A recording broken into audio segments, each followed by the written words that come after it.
Hello everyone, I'm back today with a new video. So here's a reference picture I have chosen.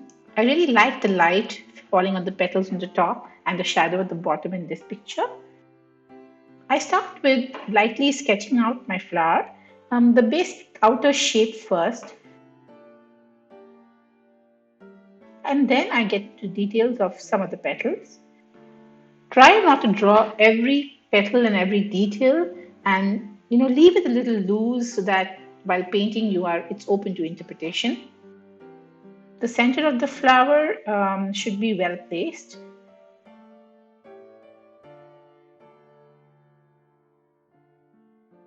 I start with a light cool yellow, maybe a lemon yellow or a Nikle Azo yellow, which I've been using recently.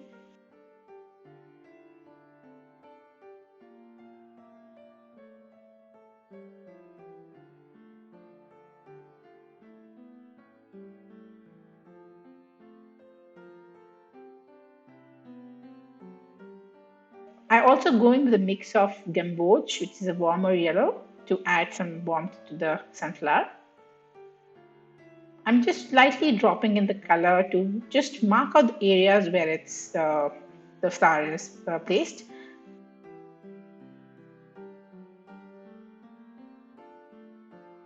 Dropping in some permanent orange to just give some warmth again. And with a mix of a gray using the same colors with blue and green, I'm also adding a bit of the green shadow areas just behind and under the sunflower. You can go in with a cool and a warm mix to fill in the background using ultramarine blue for the cools and burnt sienna for the warms. At this stage, I'm keeping the background light.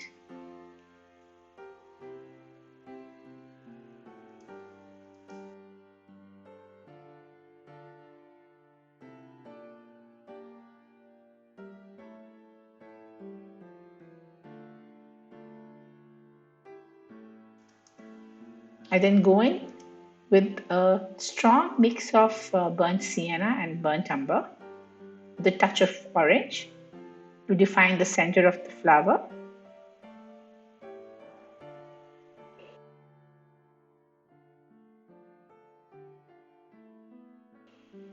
Letting the color run a bit into the petals.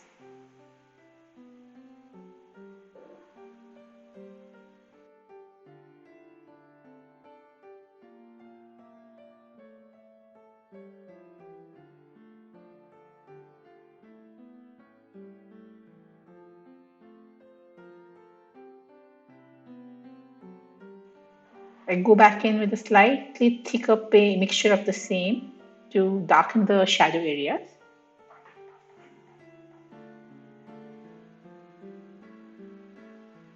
Using a little bit of the yellow in my palette, I'm sprinkling some of the paint onto the wet burnt sienna mixture to give beautiful little blooms and textures.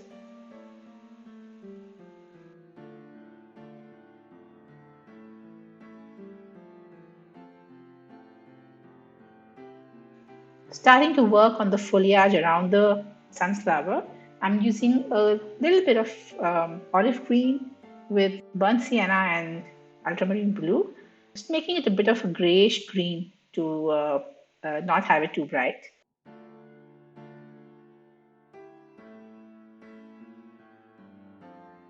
A little bit of negative painting to maybe kind of shape out a few leaves here and there.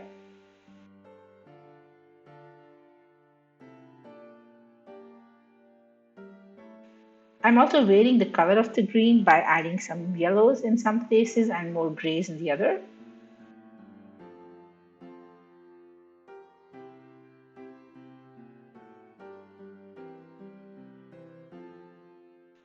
I'm also working around the flower now on the different parts of the background, letting the flower blend in with the background in some places, giving soft edges, and in some places giving hard edges to draw the viewer's eye.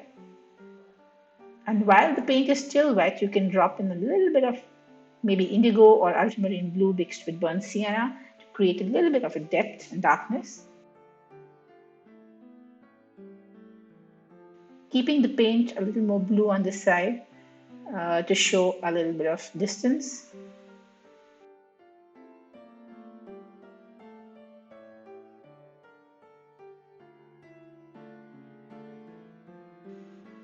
Again, using warm mixes and cool mixes in different areas to create interest.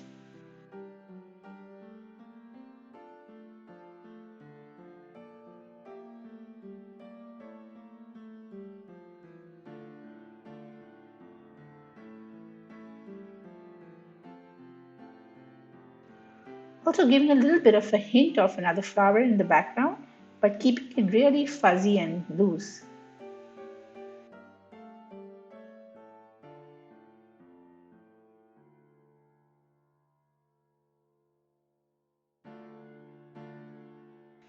Coming back to our background with a slightly darker mix, I usually use Paynes gray or indigo for my darks, along with the colors I've used in the painting.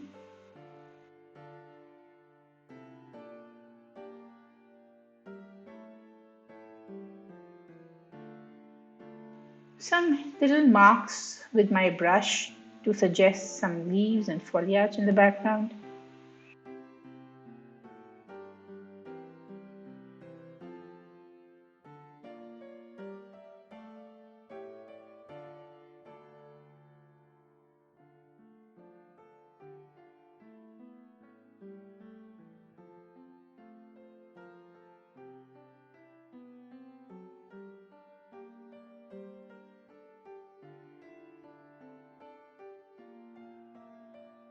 Using a rigger brush, you can add in some hints of, distant foliage or little twigs coming out just to give some motion and flow to your painting.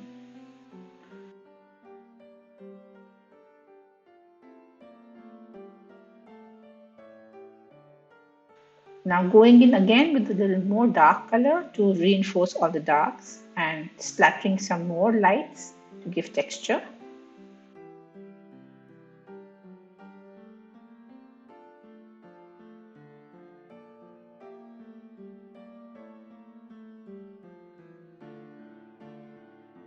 And we're done. But not quite. As you see, I've come back after finishing the painting when it dried by using a technique called glazing, in which you use a thin solution of a color. In this case, I've used burnt sienna and orange. And I'm going in with a layer of color on the shadow part of the flower, the bottom half, because I felt that, it was not dark enough. So you can go back in on a dry paper, make sure the paper is dry, and add a layer of this thin solution to glaze over with, more color, depth, and in this case, I want to show it more in shadow. I think this is so much better than the previous version, and I go back in with a little more detailing, and I'm done. I hope you enjoyed watching this. You can follow me on Instagram at Shikha Art Studio. And please don't forget to like, subscribe, and comment in the section below. Bye for now. Thanks for watching.